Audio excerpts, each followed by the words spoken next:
নমস্কার বন্ধুরা, ভাই বোনের হেসেল ঘরে সবাইকে স্বাগত। আমি আজ বানাবো চুষির পায়েস। খুব সহজ পদ্ধতিতে কিভাবে কম সময়ের মধ্যে পায়েসটা বানানো যায় তারই রেসিপি আমি আপনাদের সাথে আজকে শেয়ার করব। ভিডিওটিকেও স্কিপ করবেন না, পুরো ভিডিওটি দেখার জন্য অনুরোধ রইল। আর যে সকল বন্ধুরা আমার পেজটাকে ফলো করছেন এবং রান্না দেখে কমেন্ট করেন, তারা কোথা থেকে করছেন কমেন্ট অবশ্যই একটু লোকেশনটা মেনশন করবেন, তাহলে পরের ভিডিওতে আপনাদের নাম মেনশন করতে আমাদের সুবিধা হবে। চলুন আমি এবার রান্নাটা শুরু করব। প্রথমে চুষি বানানোর জন্য আমি একটা ডো বানাবো, তার জন্য কড়াইতে জল দিয়ে দিলাম। এবার এই জলের মধ্যে দিয়ে দেবো 1/2 চামচ লবণ। লবণটা জলের সাথে ভালোভাবে একটু গুলে নেব। জলটা ফুটতে শুরু করেছে, এবার আমি এর মধ্যে দিয়ে দেবো চালের গুঁড়ো, আতপ চালের গুঁড়ো। প্রথমে 1 বাটি গুঁড়ো আমি দিয়ে নিলাম। এবার আমি ভালোভাবে এটা ঘুটে দেব।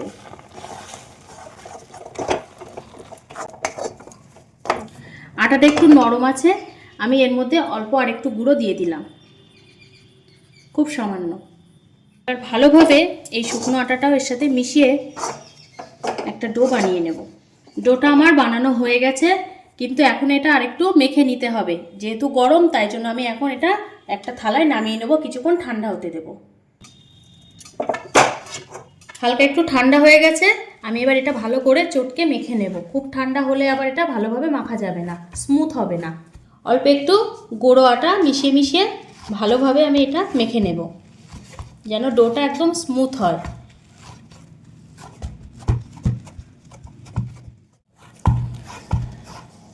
ডোটা রেডি হয়ে গেছে, কোনো জায়গায় কোনো দলা নেই, স্মুথ একটা ডো হয়ে গেছে। এবার আমি এর থেকে চুষিটা বানিয়ে নেব। চুষি বানানোর জন্য আমি এখানে একটা ছুরি নিয়েছি, আজকে আমি ছুরির সাহায্যে চুষি বানানোটা দেখাবো আপনাদেরকে। ডোটা হাতে নিয়ে নিলাম, এবার ছুরি দিয়ে ঠিক এইভাবে কেটে কেটে একটা একটা করে চুষি আমি বানাবো।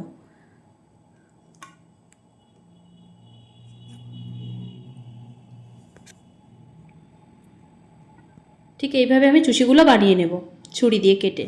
এই দেখুন বন্ধুরা, সব চুষিগুলো আমার রেডি হয়ে গেছে। এবার আমি পায়েসের দুধটা রেডি করে নেব। এখানে আমি কড়াইতে প্রথমে যে বাটি মেপে আটাটা দিয়েছিলাম সেই বাটিরই 1 বাটি চিনি দিয়ে দিলাম।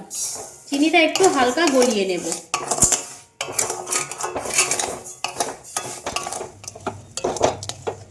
চিনিটা পুরোটাই গলে গেছে, দেখুন কালারটা বেশ লালচে চলে এসেছে। এবার আমি এর মধ্যে দিয়ে দেবো দুধ। আমি এখানে 1 কেজি গরুর দুধ দিচ্ছি, দুধটা আমি আগে থেকে জাল দিয়ে রেখেছি। দুধ আর চিনির রসটা আমি এবার এর সাথে একসাথে মিশিয়ে নেবো ভালোভাবে।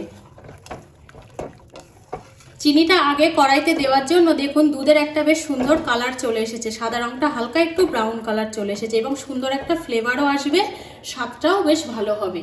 স্বাদটাকে আরেকটু বাড়ানোর জন্য আমি এখানে 2 চামচ গুঁড়ো দুধ অ্যাড করলাম। এবার এর মধ্যে দিয়ে দেবো 4টে এলাচ সুন্দর ফ্লেভারের জন্য, আর দেবো খুব সামান্য লবণ।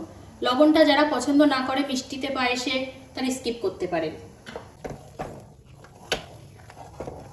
দুধটা কিছুক্ষণ ফুটিয়ে নেবো এইভাবে, সাইডে যে সরগুলো পড়বে সেগুলো ভালোভাবে দুধের সাথে এইভাবে মিশিয়ে নেবো, তাহলে পায়েসের স্বাদটাও ভালো হবে এবং পায়েসের যে গ্রেভি সেটা বেশ ঘন হয়ে যাবে। 5 মিনিট মতো আমি দুধটা জাল করে নিয়েছি, এখন বেশ দুধটা ঘনও হয়ে গেছে। এর মধ্যে আমি এবার চুষিগুলো দিয়ে দেব।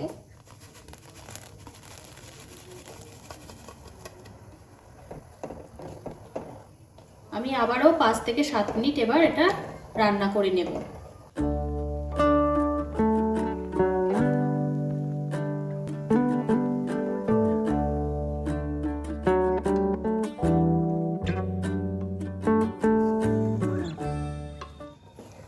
পাঁচ থেকে 7 মিনিট আমি এটা ফুটিয়ে নিয়েছি। গ্রেভিটা দেখুন কত সুন্দর ঘন হয়ে গেছে। পায়েসটা আমার অলমোস্ট ডান।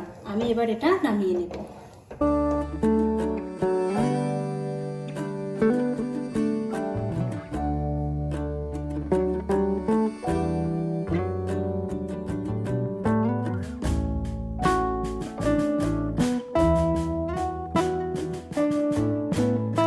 আজকের ভিডিওটি তাহলে এই পর্যন্ত। যে সকল নতুন বন্ধু আমার ইউটিউব চ্যানেল থেকে দেখছেন তারা অবশ্যই চ্যানেলটিকে সাবস্ক্রাইব করে দেবেন, পাশে থাকা বেল আইকনটি প্রেস করে দেবেন। আর যে সকল বন্ধুরা ফেসবুক থেকে দেখছেন তারা অবশ্যই ফেসবুক পেজটিকে ফলো করে দেবেন। কেমন লাগলো অবশ্যই কমেন্ট করে জানাবেন, কিন্তু যদি ভালো লাগে অনেক অনেক লাইক ও শেয়ার করে দেবেন।